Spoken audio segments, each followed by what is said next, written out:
Mighty and canny, Hygelac's kinsmen were keenly watching for the first move the monster would make. Nor did the creature keep him waiting, but struck suddenly and started in.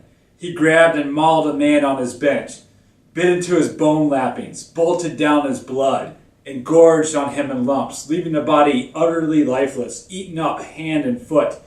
Venturing closer, his talon was raised to attack Beowulf, where he lay on the bed. He was bearing in with open claw when the alert hero's comeback and armlock forestalled him utterly.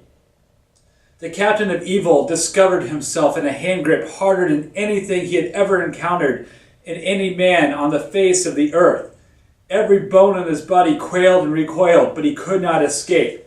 He was desperate to flee to his den and hide with the devil's litter, for in all his days he had never been clamped or cornered like this.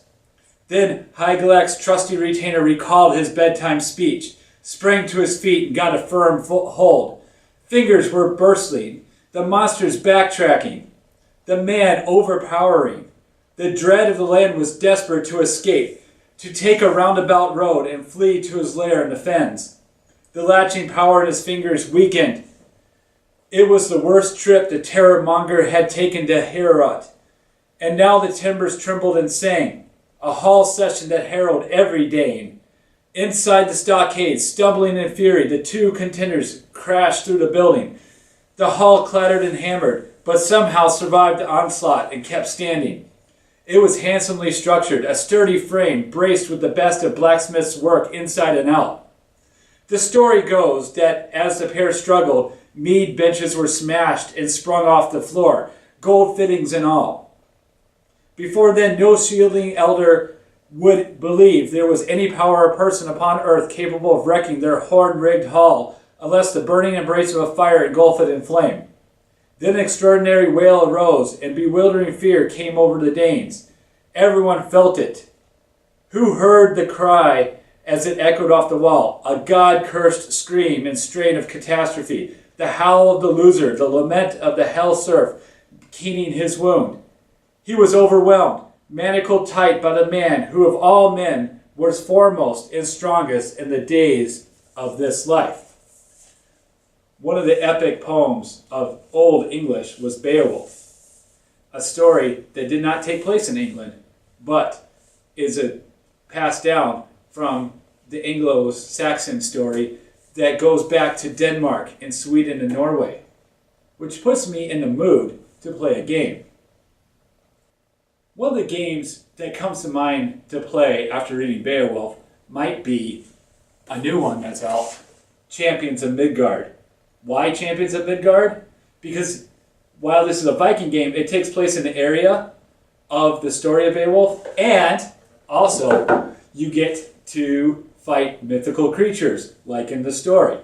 You get to take the role of different characters in your village as your Jarl has died, and you're trying to vie for control and vie for prestige and glory in your village. So you get to take your character and you get to allocate your warriors to your character. You get to work on that to achieve glory for yourself and hopefully goods. Along the way, as you're gathering your workers and placing your workers in this worker placement game, you might encounter a troll to fight, or the Draugr. You might face various monsters along the way. And as you do that, you will achieve more and more glory. That makes this game super fun. It looks beautiful. The artwork is fantastic.